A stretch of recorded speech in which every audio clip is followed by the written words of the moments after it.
Good evening. Welcome to Perez Art Museum, Miami. I'm Adrienne Chadwick, the Deputy Director for Education. Thank you for joining us tonight for our third Scholl lecture series of this season. We started the Scholl lecture series this year with a talk by artist Taryn Simon, followed by architects Johnson Markley, and today we're so happy to have Kate Fowle here with us, curator. I'd like to acknowledge Deborah and Dennis Scholl for their support of Perez Art Museum and this lecture. And I'd also like to acknowledge our PAM team members, Anita Bram, Oscar Rievling, Denise Faxis, and Dan Walker, for their ultimate commitment of helping us produce many programs here at the museum.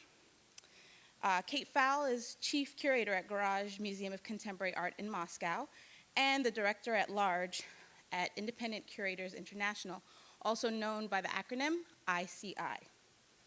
From 2009 to 2013, she was the Executive Director of ICI.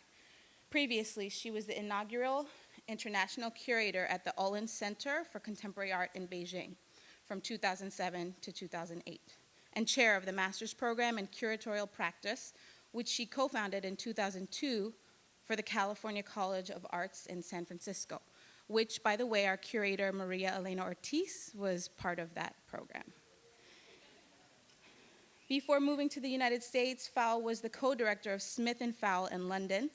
From 1994 to 1996, she was the curator at Towner Art Gallery and Museum in Eastbourne, East Sussex. Fowle's recent curatorial projects include solo exhibitions with David Adjaye, John Baldessari, Urs Fischer, Rashid Johnson, Irina Korina, Robert Longo, Taryn Simon, and Rirkrit Tirivanija, as well as extended essays on Rasheed Araeen, Doug Aitken, Louise Bourgeois, Ilya Kabakov, Sterling Ruby, Qiu Zhijie, and Althea Thauberger. She's also written on curating and exhibition histories for numerous publications and magazines, including Garage, Open Editions, Parquet, Modern Painters, Moose, Art in America, Manifesta Journal, The Exhibitionist, and Frieze. Please join me in welcoming today's speaker, Kate Fowle.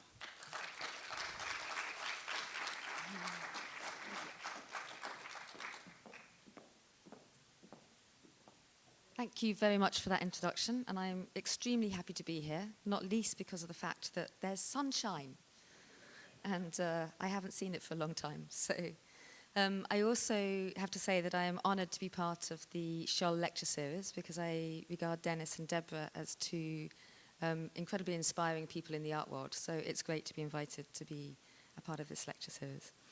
And today, basically, I thought that I would talk to you about the reflexive museum, which is a concept that I've been developing for around the last 15 years through the work that I've been doing. But I also wanted to talk about it here because I think it's interesting in relation to PAM and the developments that's been happening in this museum specifically. And actually it's Dennis, as well as a few other people, the long-term supporters of Miami, who have often talked about the city as a new art center or a new hub. And they talk about it in that way in respect to the history of museums in the United States, being one that starts really with industrialization. The beginning of the Public Art Museum was during industrialization, and of course Miami wasn't necessarily a part of that. And so the way that it's been developing now is as a result of being something post-industrialization. And when I think about PAM and its history, its 34-year history, so relatively young history, I think it's fascinating to think about the number of transformations that the museum has gone through over the years.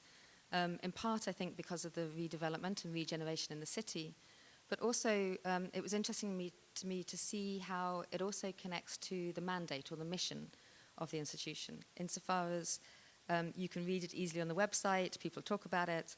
PAM is regarded as a 21st century institution. And as such, it talks about the fact that it's important because it's at the crossroads of the Americas, and that it's also promoting itself around inclusivity, by being a town hall for the local people. And so when I think about the reflexive museum as a concept, or what a reflexive museum could be, this is what I'm talking about. So it's museums that are basically thinking about the era that they're born into, thinking about the place that they're in and the people that they work for and serve, and also the histories that it comes out of.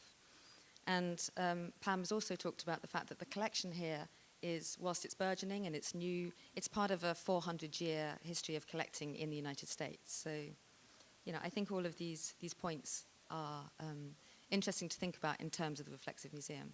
So before I go into the main talk, I just want to read a short extract from a text that I've recently been developing that will give you more of an idea about what I mean by the reflexive museum.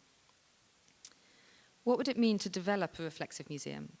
By this I mean one that is responsive to the social, political, and cultural context in which it functions, as well as to the historical precedents of 19th and 20th century museums.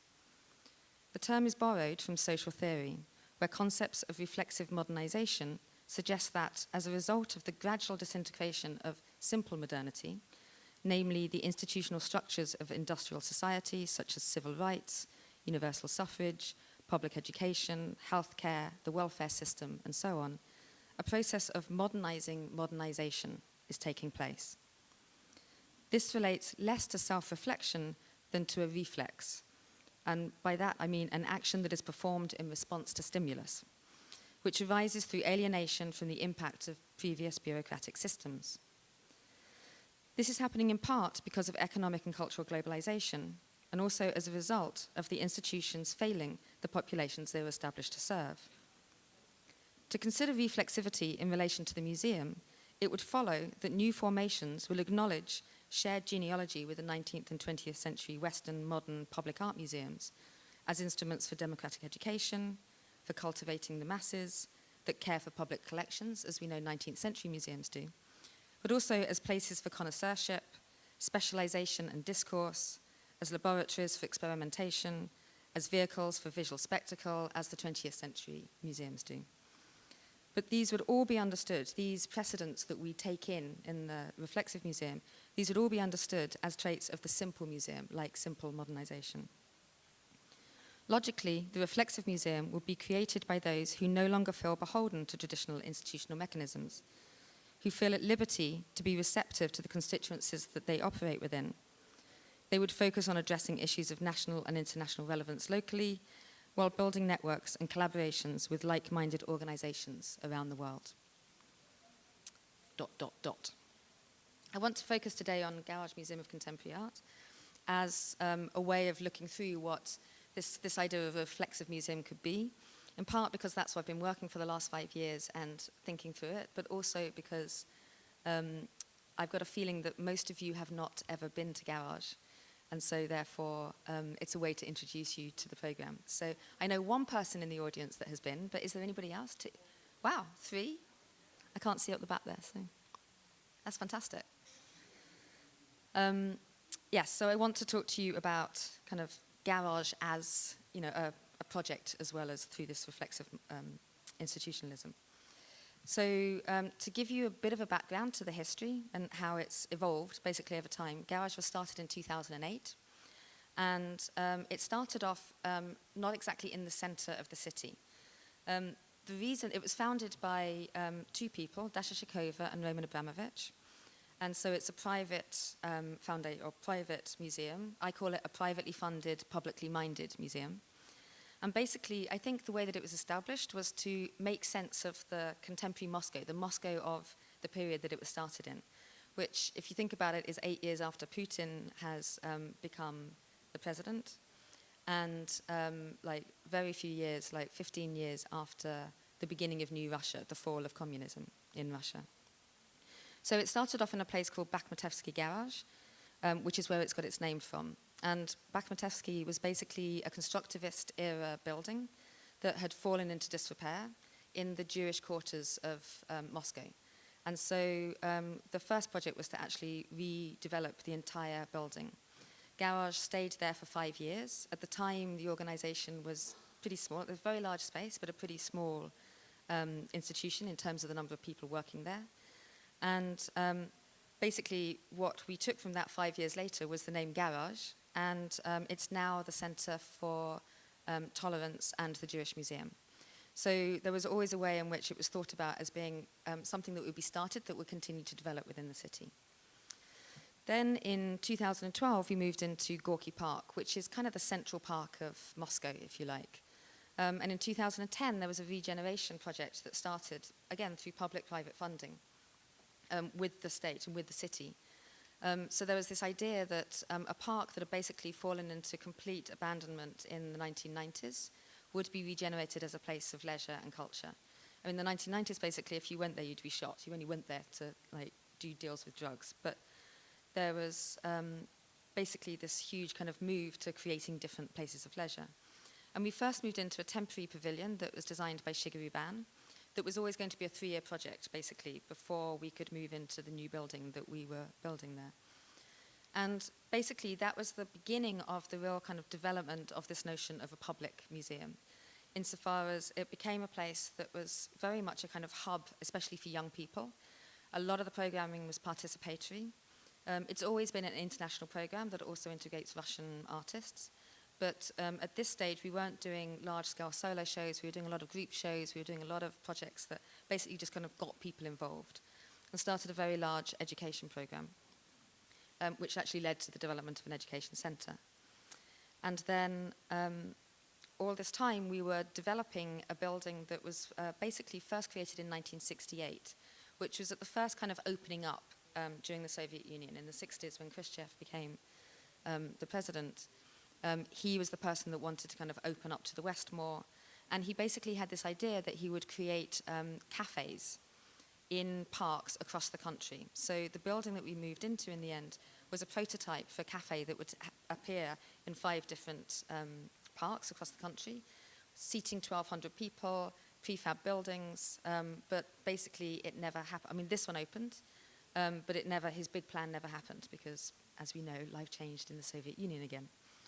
So we worked with Rem Koolhaas and OMA to develop this building. And he was very keen on making sure that we preserved some of the legacies and the kind of histories of that Soviet past and of the modernist building, but also start to think about how you can repurpose a building that contains its own history, but thinking about the future and technologies and what would be needed for a 21st century institution. So this just gives you a quick peek at the 3 buildings. And basically just to kind of summarize the evolution, if you like. I started in 2012, and then there were around 50 people working there. And the biggest team for programming was actually in the United Kingdom. And now we have 380 people working at the museum, and everything is done in-house. The budget started at around 7 million and is now around 18 million. And the audience started in the first year at just under 8,000 people, and now we're just under 1 million people. So in the 10 years of the history, as you can hear, there's been these kind of dramatic expansions and changes. And another way to look at that evolution is to think about the kind of functions of this place. It's like, as I said, when it first started out, it was responding to the development and the regeneration of the city. And in a way, it was a place that would be for international artists and for curators to present stuff in Russia, because there was very little opportunity in Moscow to be able to see what was happening in other places around the world. And so I think of it more as a receiving house, or we used to call ourselves a platform for new thinking. And then gradually, during the evolution of the institution, by 2015, when we moved into what is now the permanent building, it's basically shifted to being a place rather than a platform, and it's a production house, if you think of it in terms of theatre, rather than a receiving house. So we develop most of our programming inside. And when I talk about the program, it's quite expansive now. It used to just be exhibitions and education, the kind of traditional 19th century activities in the museum. And now we think very much in terms of kind of time and duration and different paces that audiences need and want if they're going to become integral to the community of the museum. And so there's exhibitions, there's commissioning programs, there's publishing, There's performances, there's projects that happen across the country, there's international collaborations, there's a very expansive education program with nearly 3,000 programs in a year for all ages. There's inclusion programs, people working with people with disabilities, and so it's become a kind of grown-up, if you like, in terms of understanding what its activities need to be. But what I would say, and what I'm very proud of, is the fact that it's always got artists at the heart of it. Because when you think about what a museum can do in the 21st century, it's seeing the world through the eyes of artists. And I mean, you've just had Taryn Simon here. You can see how much she thinks about the world around her. Her art isn't about art, it's about the world that we're living in. And so that's basically the kind of ground zero, if you like, of the way that we think about programming, where artists, the lens of artists and their perspectives on the world, create the possibilities for people to develop new conversations and learn, have new knowledge. And so that's the kind of starting point. So to go back briefly, I'm not going to give you a long art history lecture, but I think it's interesting to think, if you start to think about Garage as a new space from 2008 in Russia, in Moscow, I want to just talk a little bit about the relationship of Russia to the evolution of the public museums. And so we know that it's the 19th century that is basically the beginning of what we now know as the public museum. And the reason why is because that's the kind of beginning of industrialization, and it's the mercantile class that is the reason why public museums start, as opposed to there being collections that are owned by private individuals that sometimes are made public, or by royalty, or by czars if you're in Russia. And so there are many examples. Often it's come out of revolution. So, for example, one of the first public museums is the Louvre in Paris, and that comes out of the French Revolution. It's interesting to know that in the United States, the first public museums happened after the Civil War. There was nothing that was regarded as a public museum before. There were private museums that allowed some people in. And it was the Met that was one of the first. And in Moscow, it also comes out, not of revolution at that time, but out of the mercantile classes. So it's the Tretyakov family that set up the first public museum, putting the collection that they've developed into public hands and basically giving it to the city. And that was in 1892. And then, so what I would say is that during the 19th century, Russia is the same as any European or Western, US scenario in terms of thinking through what a public museum would be. When we come to the 20th century and the development of the first modern museums, which, we all know the famous example of the Museum of Modern Art in 1929, which is the first kind of thinking through what it could be to have a museum that's for the contemporary, for now. Actually, there's another side to that story, and there are some people that say that Russia was kind of leading the way at that time, although it wasn't Russia, of course, it was the Soviet Union.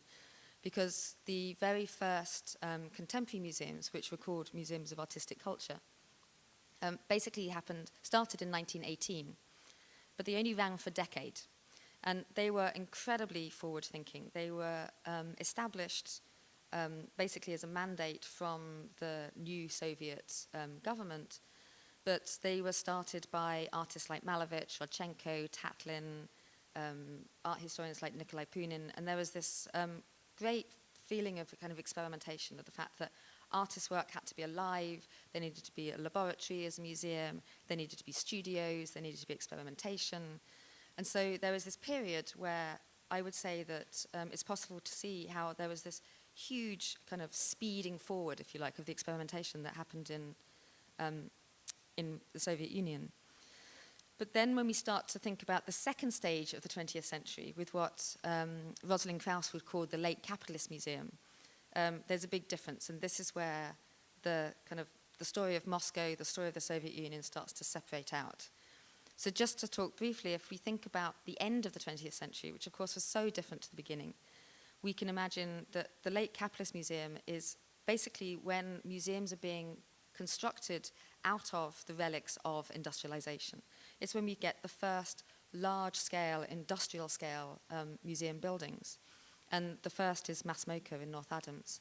And these are all being talked about in the 1980s and being built in the 1990s. So it's the first kind of stage of thinking about what the future might look like for museums. But it's using the industrial past to do that. And in parallel, what's happening in the 1990s is, of course, a kind of later globalization, if you like. So the 1990s is really the first time where you can start to see, physically see, how networks are happening across the world, art networks. Because there's this huge expanse of activity that is happening in otherwise non-art centers, or places that weren't regarded as art centers. And that's often through the biennials.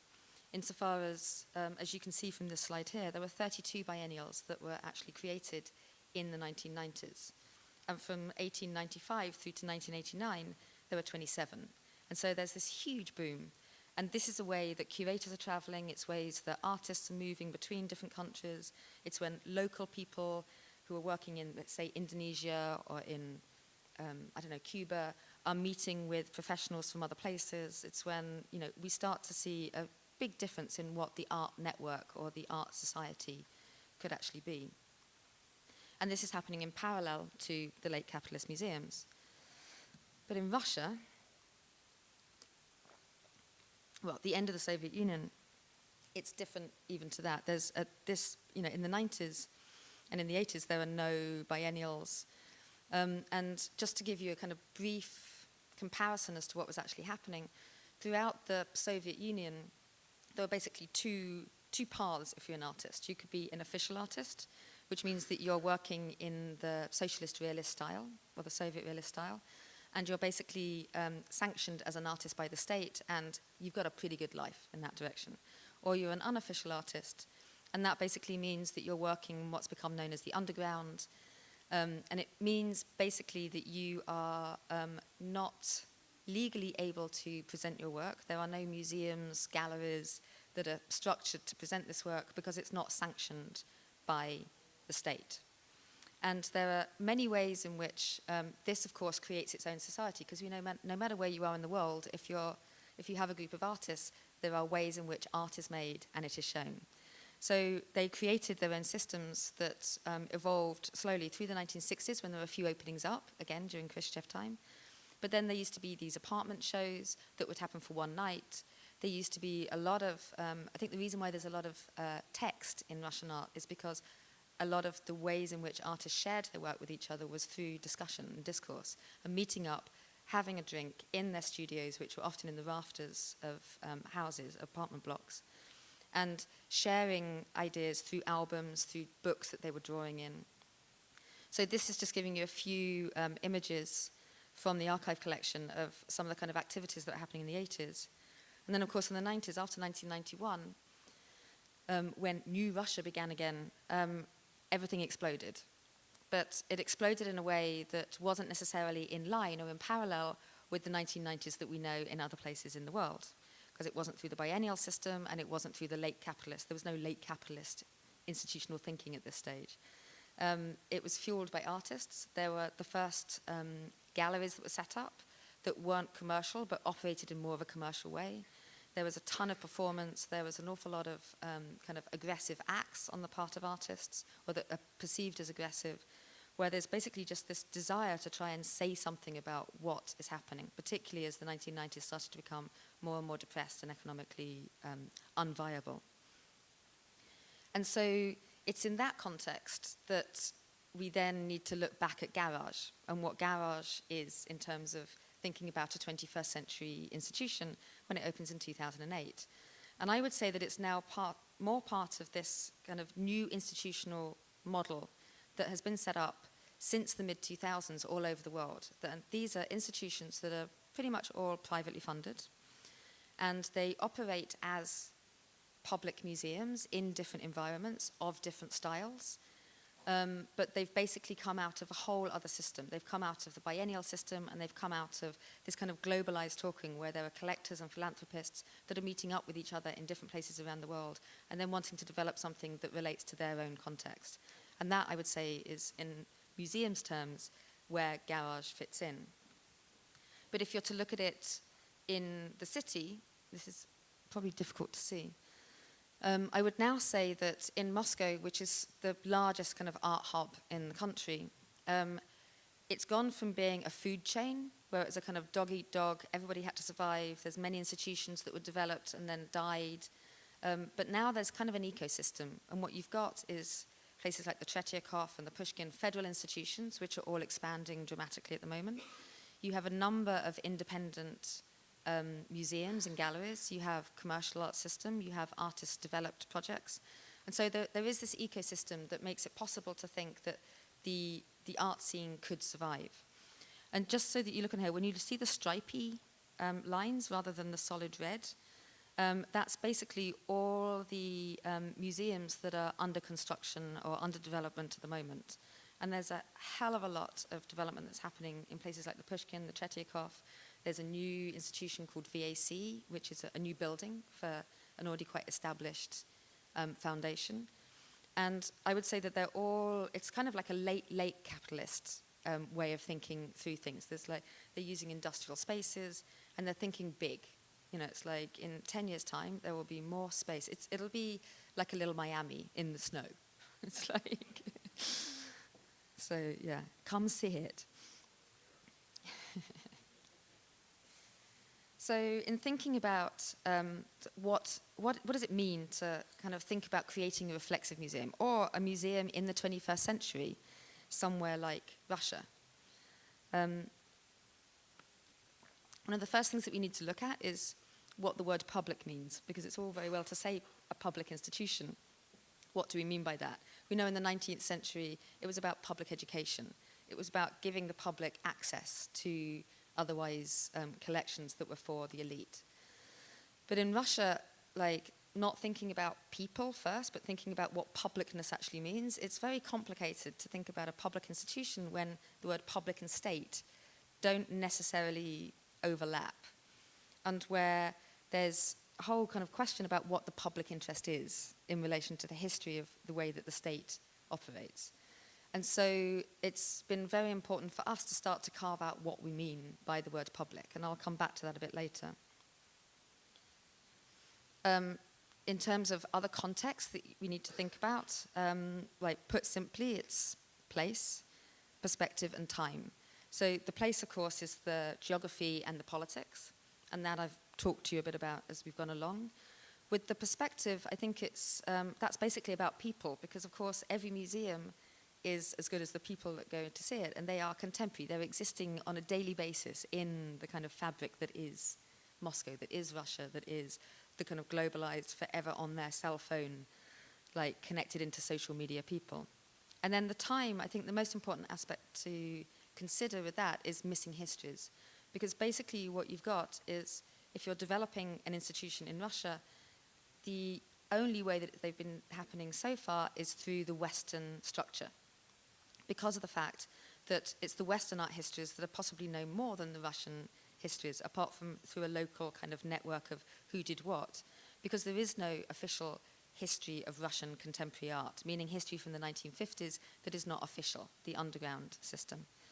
And so what you're dealing with is a whole load of missing history. How do you create a museum that thinks about itself and where it is and what it's doing if you don't know the history that you're working into? So talking a bit about people, because I firmly believe that any museum, especially of the 21st century, is about people first and foremost, because they are the future. And there is no museum without people. In Moscow, the average age of the staff is 27, 28. The director's 35. The founder, Dasha, is 37. And so it's a very young group of people. And so basically the museum is being made with their imaginary, with what they want for a museum, whilst bringing in the kind of historical aspects as well. And so what's really important is with staff, but also with publics, with people that kind of interact with the museum, it's all about training, and it's all about professional development, because when there are no contexts through which you can go and get a job that is like the museum that we're working in, then you need to start to develop international networks for people, and you need to start to create conversations that happen across the country to think about what standards need to be for conservation, education, what are new curatorial practices, so all of that is starting, and it's very much integral to what we actually do in the museum. And then in terms of thinking about publics, going back to this whole notion, it's been like through the Soviet Union, there were officially no people with disabilities, because everybody was happy and everybody was able-bodied. And of course, we all know that this is true, it's just that they were marginalized from society. And so there's been very little, I mean, if you walk the streets of Moscow, if you try and take somebody, even with a Zimmer frame, into a restaurant, it's damn near impossible because there's steps, there's no handrails, it's like there aren't elevators in the museums. So we've done a lot of work to develop inclusion within the museum on many, many different levels. And I just thought I'd show you this one project because in working with deaf communities, what we fast realized was that there's no sign language for words that relate to contemporary art in Russian Sign Language. And so if you want to start to have a conversation, then you need to start to introduce words for art into Russian Sign Language. So that's been something that we've been developing for the last few years that is now published. There's a children's version of it. You can find it online. And it's basically integrated into the RSL system now. And another way of trying to kind of create infrastructure, like build into this ecosystem, is through grants and supporting people and supporting like what it is that they need to be able to become people in the art world. And so over the years, we've expanded the grants program. So we now give grants to artists on annual stipends so they can produce work because there's very little commercial sales. It's not like as an artist there, you can guarantee you'll sell something and make money. And there's certainly no trusts and foundations that you can start to apply for grants. So we started doing that. We give grants to international curators because lots of people are concerned about the finances and the safety of like coming to Russia. And so we support international curators and make sure that they're integrated into the other museums and do studio visits. Writing, I think this is an issue in many, many places, but there's no support for contemporary art writing in Russia. And so if you want to create a system whereby people can write about what's happening in the country for themselves rather than having other people writing about it, you need to start supporting that. Land art is something that is kind of non-existent, as in public art, land art. So that's been, I mean, there's an old system of doing it, but there's no support for developing kind of infrastructure in the city. And now, of course, it's going into the kind of digital realm. So there's many different kind of ways in which we're trying to think about, rather than just showing people what's being made now, how do you support what could be made in the future? But I want to go back just quickly. I'm going to kind of introduce what I want to say first, and then there's a video that I want to show you. I want to talk about the missing histories and what that actually means. So, as I was saying, it's pretty difficult to try and create a museum whereby local publics can walk in and can understand their own histories if you're an artist or an avid art fan, if the history of Russian contemporary art isn't there.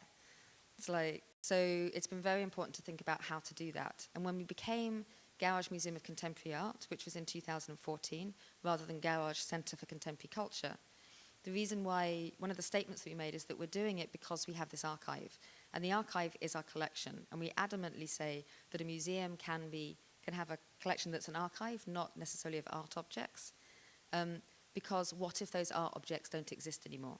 And when you think about the history of Russian contemporary art or Soviet contemporary art from the 1950s on, there was a way in which most of the work that was made was either destroyed, or it was taken out of the country, or it was ephemeral in the first place. And so if you want to start thinking about how to build a collection of objects that tell the story, you will have a very lopsided version of actually what those histories are. And so it's very important to say that a collection has to be an archive. It has to be the stories of the people that actually made the history happen. So the video I want to show you talks a little bit about that, and it's 2.5 minutes, so it's not long.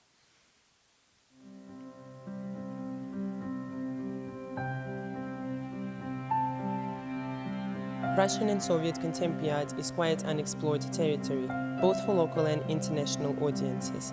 So Garage Museum of Contemporary Art is working to change this. One of the reasons the histories are unknown is that from the start of Stalin's purges in the 1930s and through subsequent political policies up to the late 1980s, art practice and exhibitions were only permitted as part of official state-sanctioned art. So-called unofficial artists, those who did not adhere to the glorification of communism, were given few opportunities to exhibit publicly. After the fall of the Iron Curtain in 1991, artists got their first chance since the avant-garde movement in the 1920s to become part of an international context, and that re-emergence has been difficult for many social and psychological reasons. The explosion of activity in Russian contemporary art in the early 1990s raised questions of its local heritage and the potential for its place in the broader art world.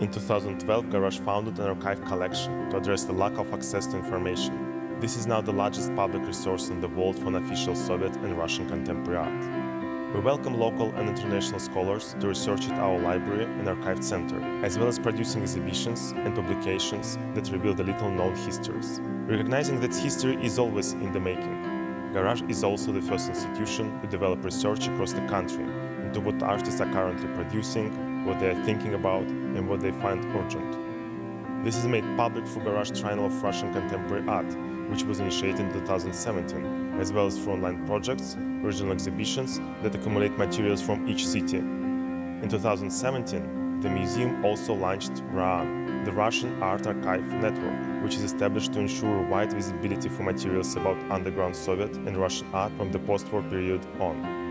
It is the first international network focused on creating an online catalog that centralizes materials from archives dispersed across the globe. Through all these activities, Garage is a place where people, arts and ideas make history, offering fresh perspectives on social and cultural tendencies from a country that is largely unknown for contemporary art.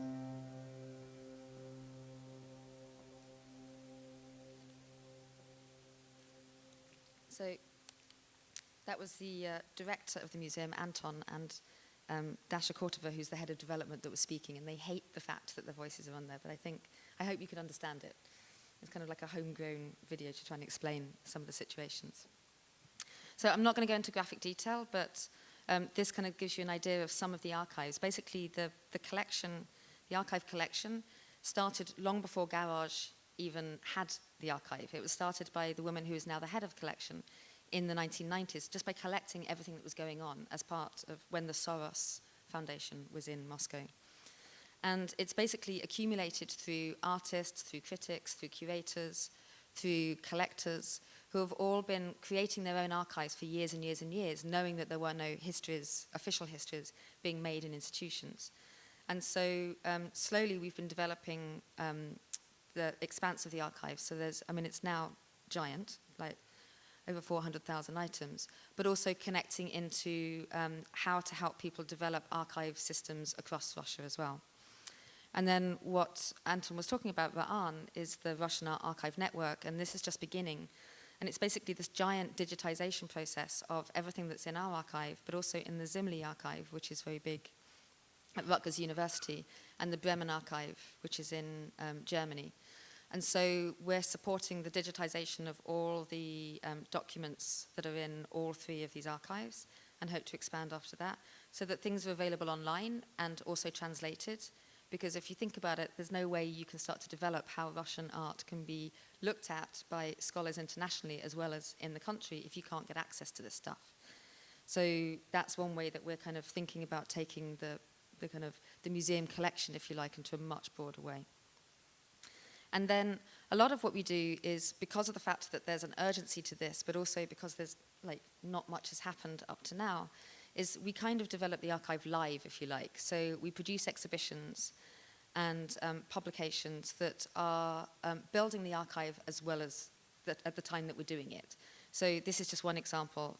We did a show on Russian performance that basically looked at 100 years of performance. And so as we were doing it, we were able to acquire things for the archive and make sure that these, the histories are kind of more broadly known. Working with different specialists from across the country. It was basically a 4-year project to get the exhibition into fruition. And then there's a lot of publications that we actually produce in English as well as in Russian. I mean, pretty much all of them, but especially the archive series. Because again, there's so little knowledge. I don't know if you could think of any museum that you can walk into and see much Russian art at all. Maybe Ilya Kabakov. But when we've seen all these big exhibitions that happen in major institutions across the country, in the world, it's not as if there's a section of Russian art that you can check out. But it's also really important to build it locally. And so we've started this initiative called the the Family Tree of Russian Contemporary Art, which is basically this huge project of interviewing artists, of people that were there, getting their opinions, making sure that their voices are heard, and trying to understand how to create some kind of structure around what this history is. Because at the moment, the only structure that exists is those that speak the loudest and have written down the most. And so we're trying to find a different system to try and eventually get to a point where, not that it's necessarily a canon, but you could at least say, this is a history, this is a kind of lineage. And then thinking about the histories of the future and like how to make those histories of the future, that's why we have started doing a lot of research across Russia. And we do exhibitions in collaboration with art centers in different places that kind of grow and develop as they travel. And the biggest initiative that we've started up to now is the triennial, the Garage Triennial of Russian Contemporary Art, which started last year. That was the first one. So the next one's in 2020. And that's basically traveling across the country to discover what's happening with artists, what they're interested in, as Anton was explaining.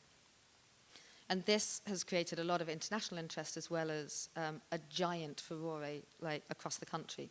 Because of course, as soon as you start doing something like this, who's in, who's out matters, you know, where did you go, and this to me is very, very positive because there needs to be this kind of urgency. There needs to be other things set up like this. There needs to be a way in which there's a kind of sense of the fact that people are looking and are interested in what's happening in Vladivostok or Novosibirsk or, you know, places that otherwise aren't on the map.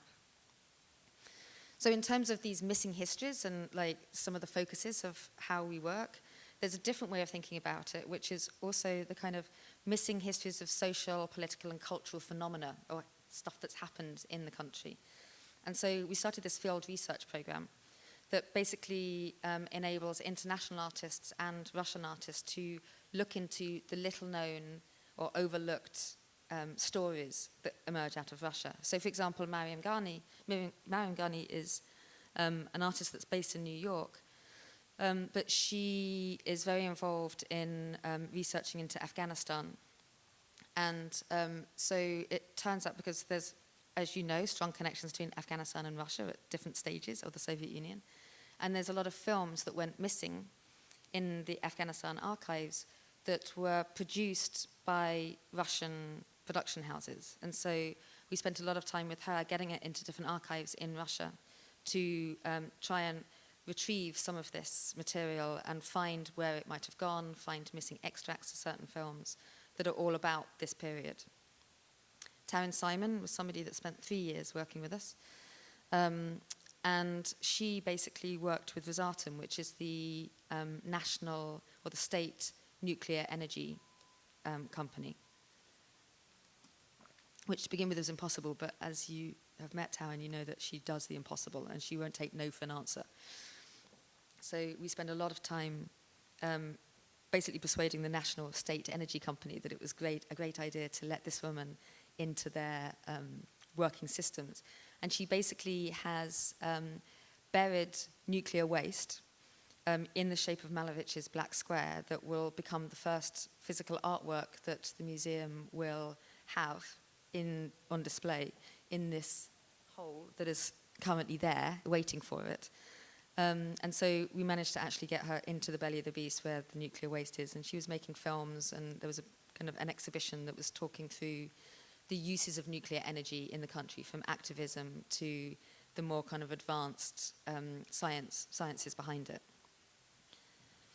And then just a couple of other examples around cosmism. It's like very trendy everywhere now, but Anton Birddog started looking into cosmism because it's the birthplace is the Soviet Union. And Goran Djordjevic looked into the American National Exhibition that happened in Moscow and actually found a lot of the people that were working. That was where the kitchen debate happened. And so he actually found a number of people that worked during the National Exhibition. And whilst it's been looked at a lot in the United States, it had never been looked into in Russia and looking into those histories. So we're kind of going through archives and going through people's stuff and facilitating like getting access to this information, if you like. So just one more kind of way of thinking through what we can do as a 21st century museum that is reflexive is giving artists opportunities, international artists, local artists, intergenerational. And so we have this big space at the entrance of the museum that we call the atrium space, and that we put aside for commissions. And so there's been a series of commissions that are on a scale that otherwise isn't possible. It's not happening in Russia. And so it gives Russian artists a chance to work to a scale that they haven't done before, but it's also giving international artists a chance to work like that. So Rashid Johnson had the chance to make a work that is bigger and kind of test out some of his ideas there. And a lot of international artists like taking up this kind of opportunity because they can kind of work off mic, if you like. It's like they can experiment with things. They can try out ideas with exhibitions, and they can try out ideas with these commissions that they might not do when they're in a kind of main international art centre where everybody's going to be looking. So that's, I think, worked in a very interesting way in terms of developing relationships by having artists come and spend time like understanding the city and understanding like the local community, not understanding, but meeting them. It's been a way of creating a more kind of diverse and international conversation in Russia, in Moscow. This is just some examples of some of the... Eric Balatov is the same kind of age as Ilya Kabakov, i.e. in his mid-80s. So rather than working with him doing a retrospective of the work, we commissioned him to make a new piece because it's rare that people of that age have the chance to do something like that. And especially in Russia, it's always showing his old work.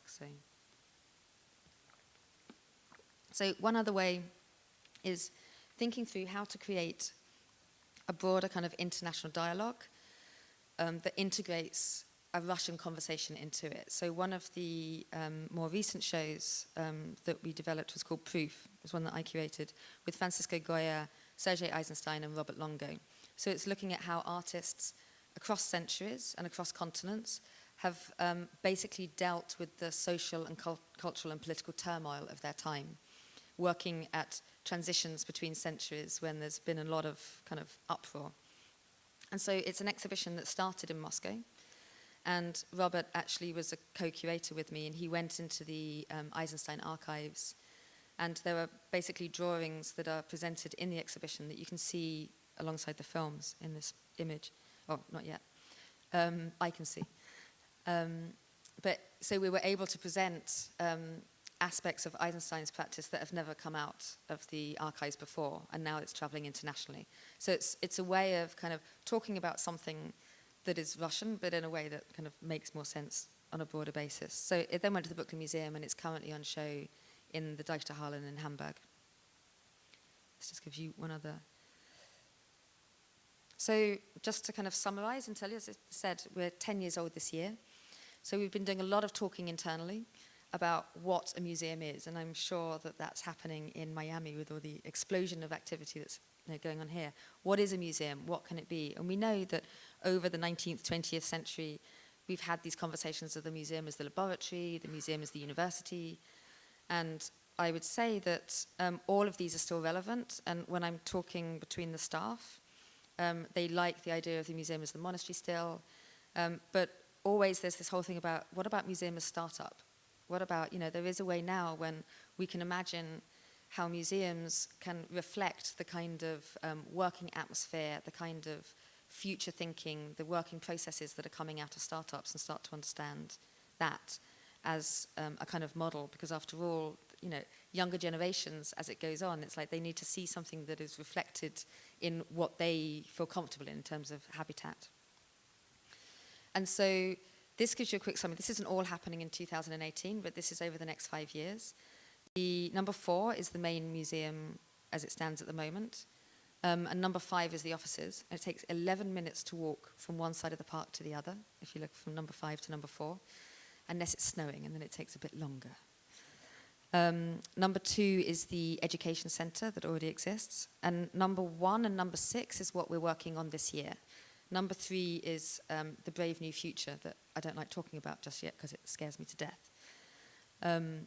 But number 1, well, I'll show you. So number 6 is basically taking this idea, after the grants that you're giving and after thinking about the triennial and how you support artists working across the country, the next conclusion that we've come to is that we need to provide studio space. And it's in another park. It's very separate from the museum. But this summer, there will be 19 studio spaces that open because there's a complete lack of studios in Moscow and in like in the country in general. And so it will enable artists from across the country to be able to come and work in Moscow.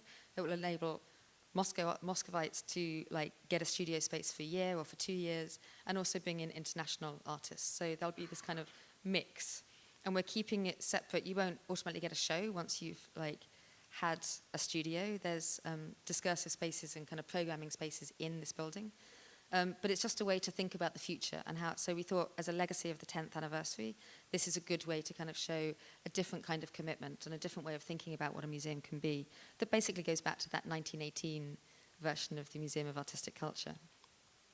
And then the second building that is in progress this year is it used to be the where you put your ice skates on, the kind of the wardrobe that you put your ice skates on, like years back.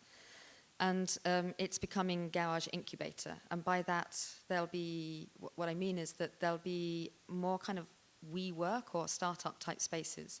So expanding the notion of what education can be, where it becomes a kind of mixed use space for people, for designers, for architects, for different people to come and start kind of discussing and thinking through what it is that they want to be doing.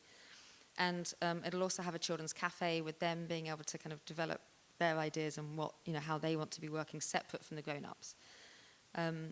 So it's a kind of in a raw state at the moment, and we're not quite sure exactly how it will develop, but that's the big experiment for this year. So I will leave it there. Thank you very much.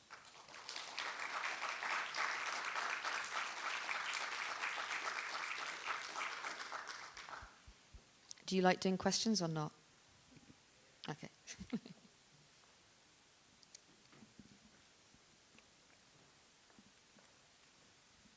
So, Kate, it's really different over there. It's Dennis over here. Hey. It's really different over there, I think, for you after the discussion that we had. And I'm wondering what impact the difference in having spent time in the States and spent time in the UK and going over there, what difference it's had on your curatorial practice and what it's caused you to rethink in terms of your approach. In terms of my practice, I would say it hasn't changed. It's expanded. It hasn't changed insofar as the way that you want to work with artists is to provide them with an opportunity to develop something that they haven't otherwise had the chance to think about. That's how I'm interested in working with artists. And what I've basically had opened up to me is a whole load of artists that nobody's ever thought about how to work with. And that, I think, is super interesting. And often it's artists that have never had the chance to think in the exhibitionary way. So I would say that that's the kind of main difference curatorially. How about artist-wise? When the artists come over, is it different for them, or is it simply another place, another opportunity? No, it is different for them. It's interesting. Working in China was the same. And as I say, part of it is that there's this kind of freedom, if you like, because you're not doing it in such a public limelight. So working with Urs Fischer, I mean, what we tend to do is develop exhibitions that sometimes we work and collaborate on traveling shows, but a lot of the time we're creating exhibitions with artists that are not retrospectives and that are specifically for the space. That's not to say they have to respond to Russia, but artists kind of test out ideas that might be for something that happens next. So I was wondering, how do you balance like the historical aspect with the contemporary? What we're trying to do is make the historical part of the contemporary. I mean, the building is open from 11 in the morning till 10 at night, 7 days a week. There's 2 days that it's closed in the entire year, and it feels very contemporary because everybody's like hanging out and being cool, and you know, just kind of. It's a very free space in comparison to more bureaucratic institutions in the city. And so the notion of introducing it, it's like how you introduce history, because you could go to the Pushkin or the Tretyakov, and there's this kind of dead version. And so it's how you start to integrate a way that history is alive today, so that when you're talking to a 16-year-old about the 1960s, you know, like what does it look like? Because it's their grandparents. You know, they think about their grandparents, but it's so far away in terms of personal experience. It's just like, how do you start to kind of like integrate it? So there's a number of shows that are around historic material that are presented alongside very contemporary artists. And it's just kind of, I'm trying to flatten out what the difference is. so that like history can be integrated into the now.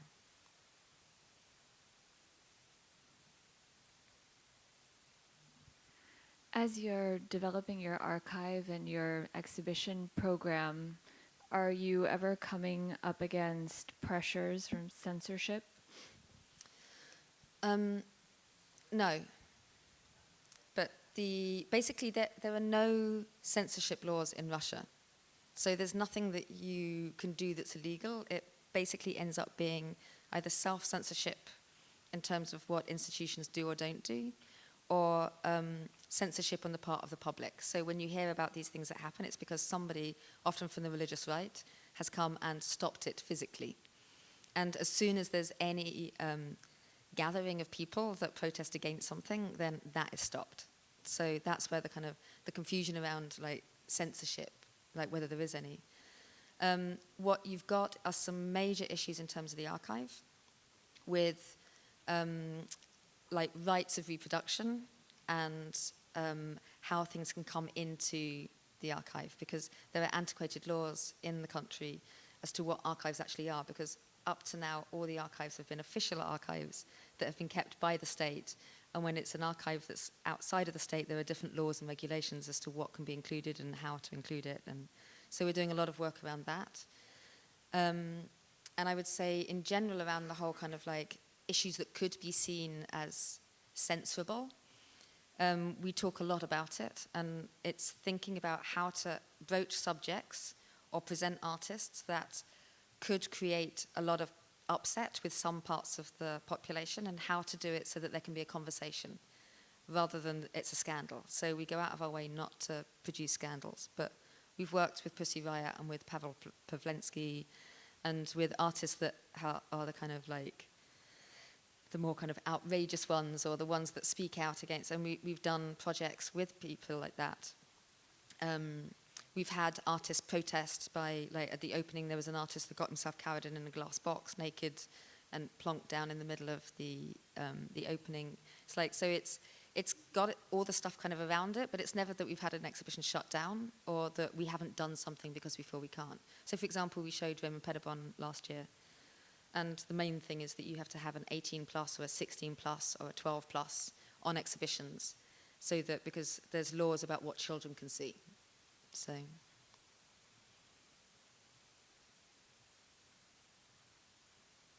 There's two there. Oh, they ignored you. Okay, so there's one down here for after that one. Hi, up here. So, Where are you? hi. I'm all the way up here. I'm the one doing sound for you. Ah, okay, hello. Hi. So, it seems that to get to Garage where it is now, it seems like there were a lot of very tedious processes that you've had to undergo. So, based on your experience here at the PAM and in Miami in general, what are some of the processes that you think we should begin focusing on, or maybe suggestions or things that you think maybe we're lacking in this city? I know it's a heated question. Yeah, it's fine. Yeah.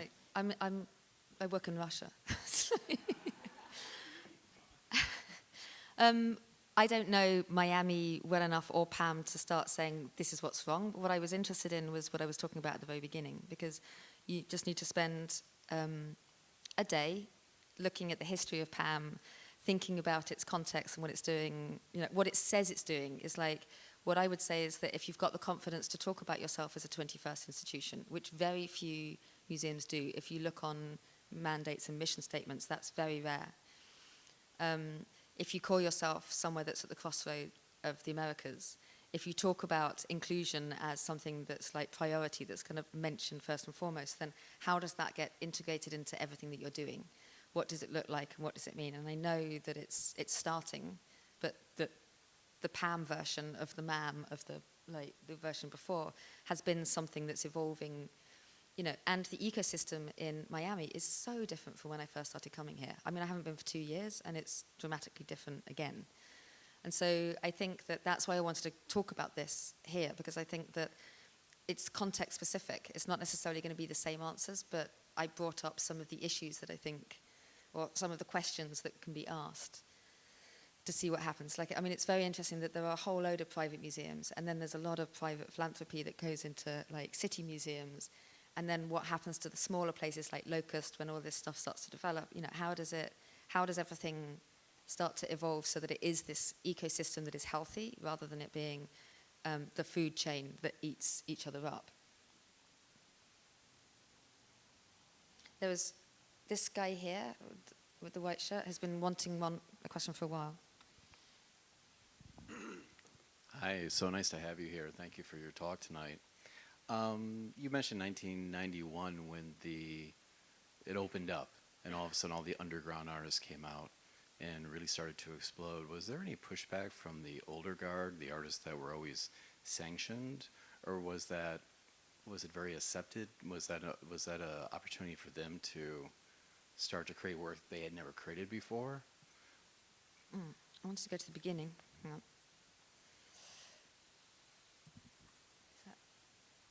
Sorry, I've ruined it now.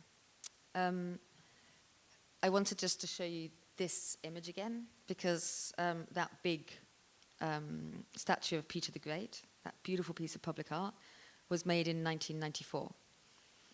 And the church, which is where Pussy Riot did their protest prayer, on the other side, opened in 1996. And so at the same time that there's Alexander Brenner and like Oleg Kulig being dogs and biting people and screaming and shouting, there's also the old guard.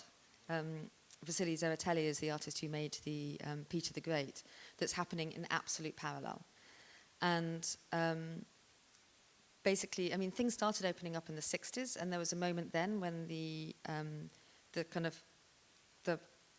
like official and unofficial artists were exhibited together, and then Khrushchev got very upset about that at one stage.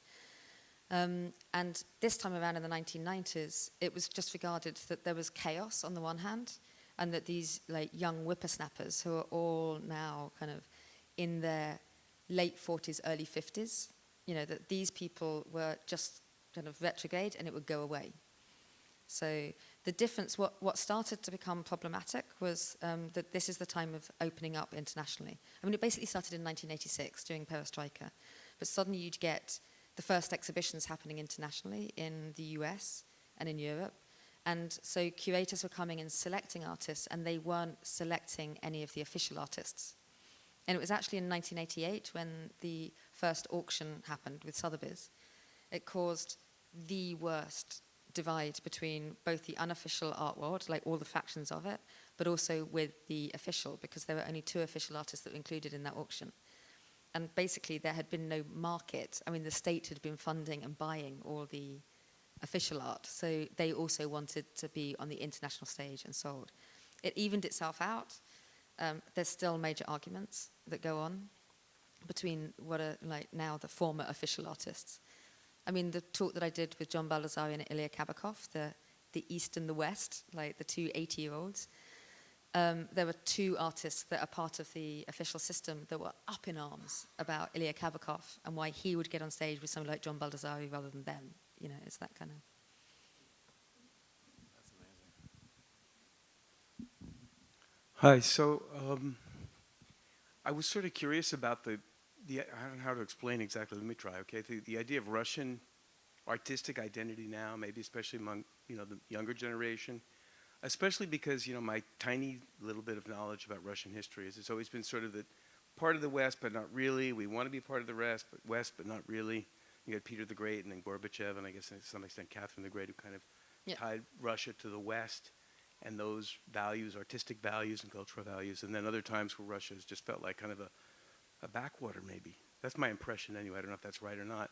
So then you had Gorbachev, as I mentioned, and then you talked about Pussy Riot. I forgot the name of the artist who nailed his scrotum. Pavlensky, yeah. Pavlensky, yeah. There are a lot of things that I've heard about going on in Russia sound very kind of, you know, and then you had constructivism, which seems to me like they sort of played out the 20th century by 1915, in a way. You could argue that anyway. So it's obviously a country, a vast country with an incredible sort of cultural, you know, its own identity and its own major contributions. But at the same time, it's kind of in and out. But now, especially right at the moment, it's kind of like things aren't working out. You know, we've got troops and missiles on the border of Russia, and you know, a lot of people don't like Putin here. It's possible that he's being villainized a little bit for a lot of economic reasons. Then in the meantime, Russia's forming these incredible trade alliances with China, and they're building this road. So I'm wondering, do Russian younger artists, do they feel like connected to the West, or do they feel that the West is rejecting them yet again? Or are they tied to their own identity? Is there any sort of identifiable trend there, or you sort of? Basically, if you're an artist practicing in the majority of the country, including St. Petersburg, your whole gripe is with Moscow. Because of the fact that Moscow takes the resources, has all the curators visiting, has the, and it's like there are so many. You saw with that map all the places that we visited. And the reason why there's a big hole with no visitation is because there's not much there apart from tundra. So on that level, it's a kind of inward looking. The whole thing is like, why aren't people looking at Vladivostok or like into the Urals or Ekaterinburg or... and so there's a lot of kind of need to create competition, if you like, within the country. But then once you get to Moscow, then yes, there is this whole feeling of like people definitely look to the West. The shows that we've done, and I mean, there's a lot of projects that we do around Eastern Europe, or today, at the moment we've got a show of op art and kinetic art from Eastern Europe and Latin America, and looking at the political situation between the two. And in general, that's never looked at, because the international means the West. If you want to get out, then you want to go to the West. And it's like, a lot of the conversations we're trying to develop are within what was the former Eastern Europe, and trying to get it so that there's more exchange and dialogue that's going on, like regionally, or into Syria and the Middle East, or even into the former Soviet republics, and thinking about what that actually looks like and what that means. So, but if you're an artist, yeah, you want a gallery in America or in like Europe. And there's very little of that going on. It's usually ghettoized, where people end up in galleries that specialize in Russian artists or that want something other. And so it is a problem.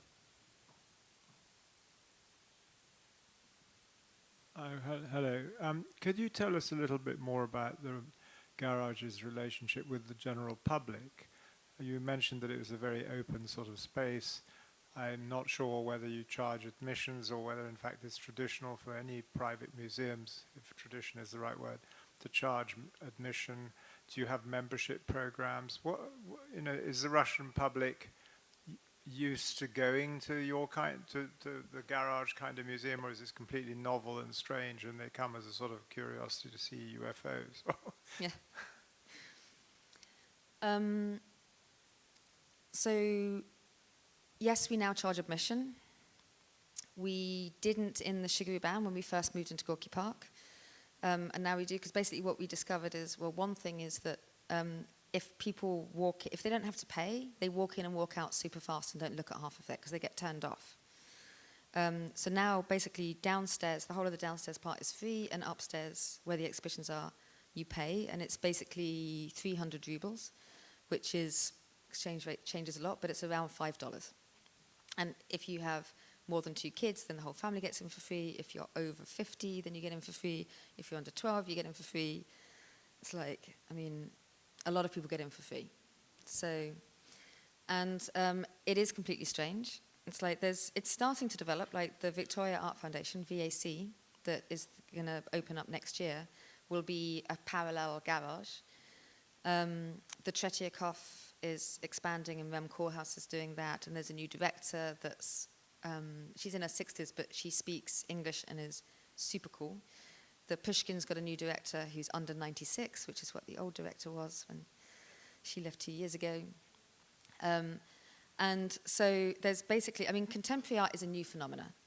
It's just like, when you consider that contemporary art wasn't even official until the 90s, even for the underground, you know, even for people that were in the know, it's just like, and it's come at a time when it's very much part of this globalization. People see what's going on through social media, through their, like, internet, like what's happening in different places, and they want to be a part of it.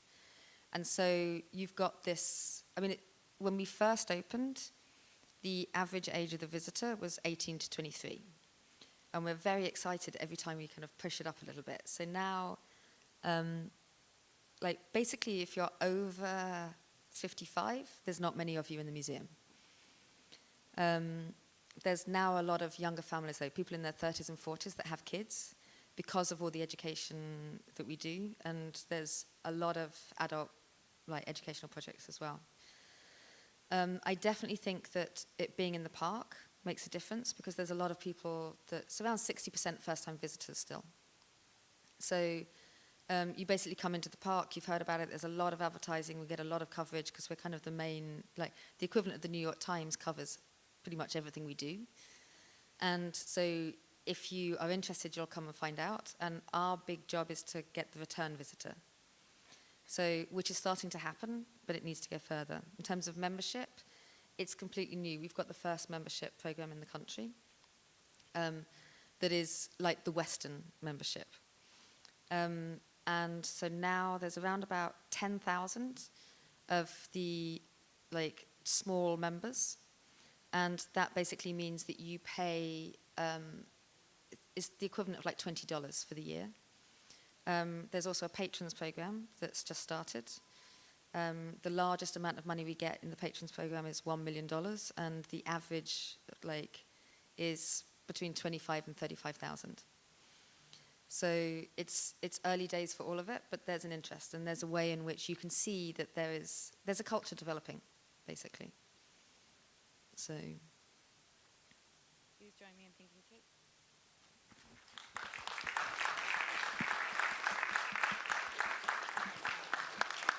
thank you.